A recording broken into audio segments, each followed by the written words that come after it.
অদ্রির যেদিন বোম্বে থেকে ফেরার কথা, সেদিন সকালে ইচ্ছে করেই আমি শোয়ার ঘরের পর্দা সরাইনি। খাটে বসে বই পড়েছি সারা সকাল। আমি যে খুব সুন্দর তা আমি জানি। অদ্রিকে আমি এমনভাবে দেখা দেব যাতে প্রথম পলকেই ওর পলক স্থির হয়ে যায়। অবশ্য অতটা হয়নি। অদ্রি সেই কম বয়সেও সুন্দর মেয়ে কিছু কম দেখেনি। অদ্রির আসার দিন রানু আর শুনু আমার খোঁজখবর নিলই না। সারাদিন তারা তাদের দাদাকে নিয়ে ব্যস্ত। মাংসের গন্ধে ভুরভুর করছিল বাতাস। চিৎকার করে হাসি ঠাট্টা এইসব শব্দ পাচ্ছিলাম ঘরে বসে। সারাদিন আমি অপেক্ষা করলাম। রানু আর শুনু আমার খোঁজ করল না।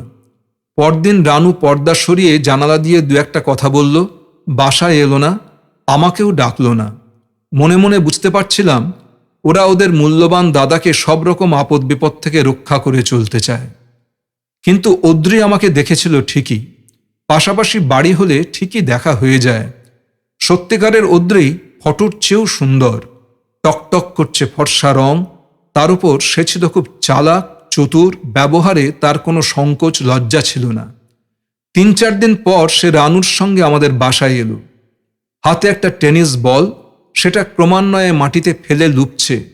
চোখে সরল কৌতূহল। আমার মুখোমুখি হতেই বলল, আমাদের বাসায় আসেন না কেন? আমি আছি বলে। ওইটুকু ছেলের পক্ষে খুবই পাকা কথা, তবু আমার ভালোই লেগেছিল। কিন্তু রানুর মুখের চেহারা ভালো না।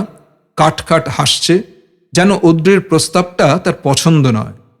রানুর ওই মুখভারটুকু আমি গায়ে মাখিনি। যা আমি চেয়েছি বরাবর তা পেয়ে আসছি। তাই আমি ওদের বাসায় গেলাম। 10-12 দিন মেলামেশার পরই অদ্রি আমাকে জড়িয়ে ধরে চুমু খেলো এবং খেতে লাগলো রোজ। মাসখানেক পর গেল হোস্টেলে ইঞ্জিনিয়ারিং পড়তে। সপ্তাহে 2টো চিঠি দিত, 2 সপ্তাহে 1 দিন আসত। ব্যাপারটা এরকমই সহজ এবং রোমান্টিক। 2 পরিবারে ব্যাপারটা জানাজানিও হয়ে গেল যথাসময়ে। কোনো ঝামেলা হলো না। অদ্রির বাবা আর আমার বাবা একদিন এক বৈঠকেই দুজনের বিয়ে ঠিক করলেন।